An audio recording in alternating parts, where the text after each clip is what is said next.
Bonjour, je m'appelle Marie de Morlose et j'accompagne les femmes qui se sentent mal dans leur peau ou dans leur corps à se reconnecter à leur féminité pour se sentir femme avec un grand F et rayonner.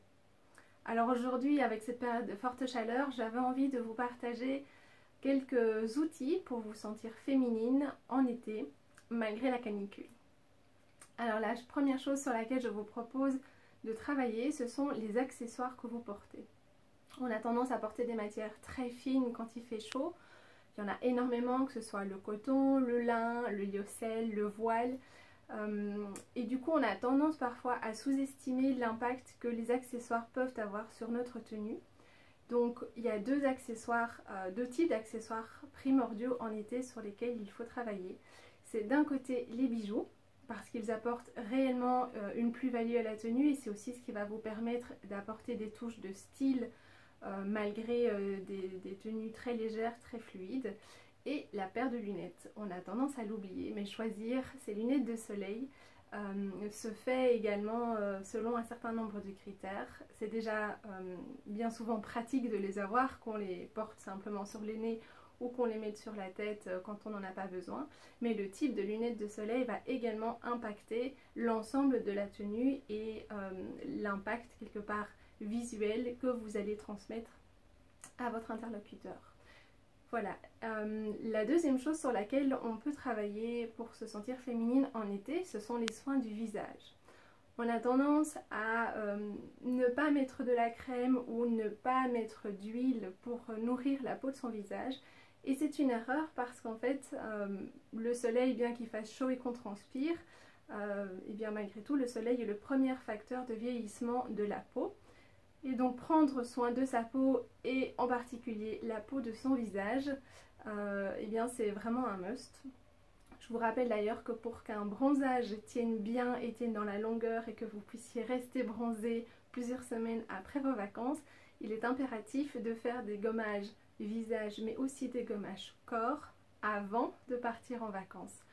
Si vous ne le faites pas, votre bronzage tiendra moins bien et si en plus de ça vous recommencez à faire votre routine corps, donc gommage et puis hydratation après les vacances, vous allez perdre d'autant plus rapidement le bronzage que vous aurez acquis. Donc n'oubliez pas de bien commencer à faire les gommages plusieurs semaines avant les vacances.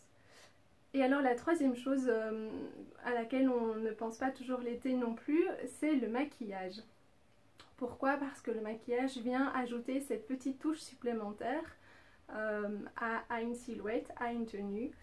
Et moi, il y a particulièrement deux choses auxquelles je fais attention en été, c'est le vernis à ongles et le rouge à lèvres. Alors le vernis à ongles, très souvent on y pense pour les pieds, puisque c'est au moment où on porte pas mal les sandales et donc c'est toujours joli d'avoir des ongles de pied rouge, bordeaux. Alors il y en a qui s'amusent même dans les couleurs, donc allez-y si ça vous plaît, n'hésitez pas.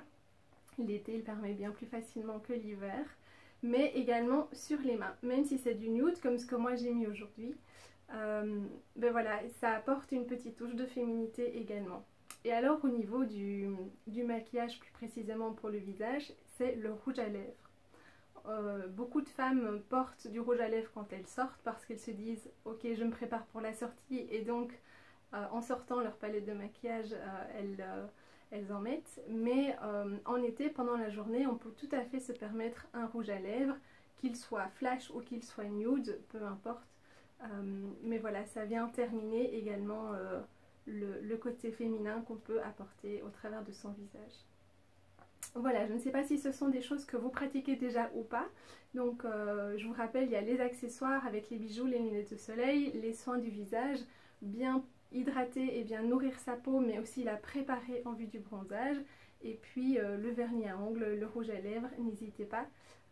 Tester des trucs s'il y a bien un moment dans l'année où on peut se permettre plus facilement de tester des couleurs innovantes, c'est l'été, donc n'hésitez pas.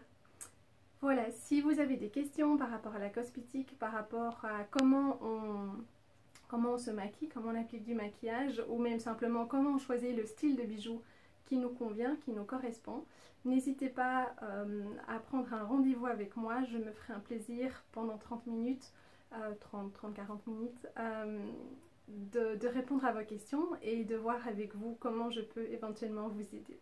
D'ici là, je vous souhaite un bel été, profitez des vacances si vous en avez et à très bientôt. Au revoir.